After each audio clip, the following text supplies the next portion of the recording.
PIB, o Produto Interno Bruto, a soma de todas as riquezas do Brasil, acima dos 2% previstos para este ano. Confira. E eu quero, no final do ano, provar para ela que ela estava errada com relação ao PIB brasileiro. Nós vamos crescer mais do que 0,9%, nós vamos crescer acima de 2%, 2,5%, e se acontecer o que eu estou pensando, a gente pode até crescer um pouco mais. Por quê?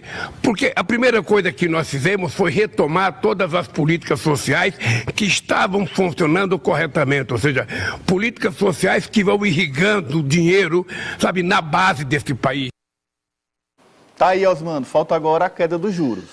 Exatamente. O presidente Lula, o FMI tinha previsto que o Brasil cresceria 0,9% no trimestre. O crescimento foi, no ano, o crescimento do trimestre foi de 1,9%, então já está se aproximando dos 2%. E esse desafio que o presidente lança hoje em relação ao FMI, de que vai crescer muito mais, é fundado exatamente nos dados, nas demonstrações que o próprio mercado, que a própria economia tem dado.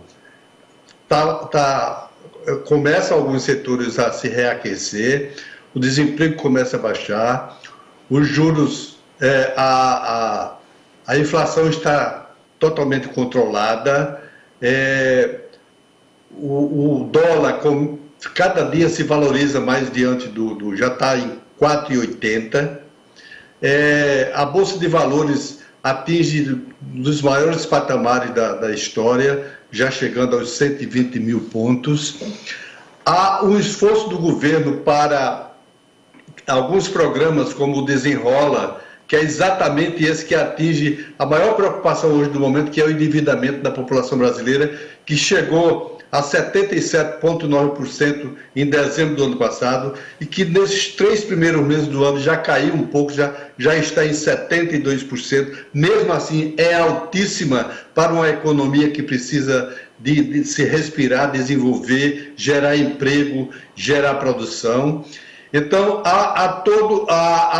esse programa, por exemplo, do carro popular, do Sim. carro, né? Que houve esse programa, que o governo já está entusiasmado e ao invés de 1 mês de duração, é provável que pelo sucesso ele avance. Prorrogue, então, há toda uma série de medidas que vêm sendo tomadas para acreditar que realmente o crescimento do PIB seja maior este ano. Então é um otimismo com fundamentos. Tem os fatos aí para explicar essa projeção do presidente. Exatamente. E outro detalhe interessante. No dia 2 de julho, o presidente Lula vai lançar uma nova etapa, uma nova fase do programa de aceleração, do PAC, do Programa de Aceleração do Crescimento, que foi criado nos governos anteriores dele e que teve um sucesso extraordinário. O Brasil virou um canteiro de obras graças ao PAC, né, nos 2 primeiros governos do Lula e também no primeiro governo da Dilma. Dia 2, haverá o lançamento de uma nova fase, de uma nova etapa, de uma nova versão do PAC, inicialmente com a lista de 499 obras do Brasil inteiro. São obras recolhidas de uma apuração entregue pelos governadores naquela reunião de janeiro, em que o presidente reuniu todos os governadores do estado. Os 27 governadores entregaram as prioridades de obras paradas que foram deixadas pelo governo anterior. Então, são inicialmente 499 obras que serão retomadas já a partir de julho. Então, você imagina o que isso vai gerar de construção de emprego, de retomada dos negócios, de crescimento dos pequenos negócios, de aceleração do comércio, dos serviços. Então, há toda uma justificativa para que haja esse otimismo em relação ao crescimento. Evidentemente, isso não poderá acontecer, e aí eu interpreto que quando ele diz se acontecer algo que eu estou esperando, é exatamente a queda do juro. Porque se o juro cair, vai haver uma maior facilidade para que as empresas, para que o comércio, as indústrias, sobretudo, que estão passando por um problema sério de crise, de desaceleração, voltem a ter acesso a crédito suportável, civilizado. Então, isso tudo é uma questão que diz respeito à necessidade da queda do juro e que não existe mais nenhuma razão, nenhum motivo, nenhum empecilho, porque o Brasil não tem consumo, não tem demanda de consumo. Pelo contrário, o Brasil está comprando pouco, os brasileiros estão comprando pouco porque estão endividados. Olha, vamos torcer para de fato acontecer.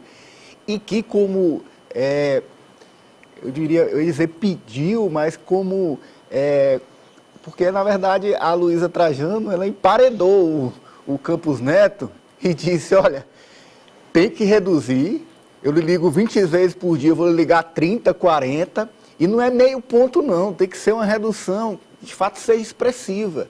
Porque o governo lançou mão, França, de um programa como o Desenrola, para tirar o nome de brasileiros do negativo, do SPC e do Serasa, mas mantendo uma taxa de juros tão alta, as pessoas vão terminar voltando, porque não vão conseguir pagar esses juros exorbitantes. Ou seja, é um cenário, um ambiente, a gente tem falado muito de economia aqui, de redução de inflação. Ontem, a S&P que mudou a nota de risco do Brasil para positiva. São muitos os avanços. O que não